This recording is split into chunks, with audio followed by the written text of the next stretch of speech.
Hi, I'm Jordan with Karcher. This video is for the operations and maintenance of a BRC 3015. When preparing for usage, we should first give a visual inspection to the electric cord to make sure that it is intact and no wires are exposed.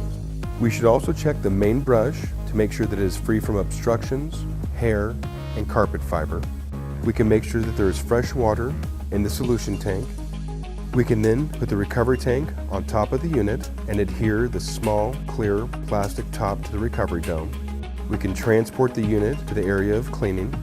We can then use the yellow operator touch point to adjust the handle, plug the unit in, use the rocker switch to select the cleaning mode we wish.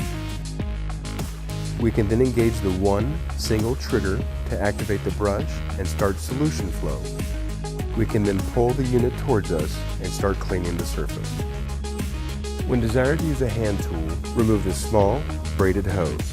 You can use that male end to the female end of your hand tool.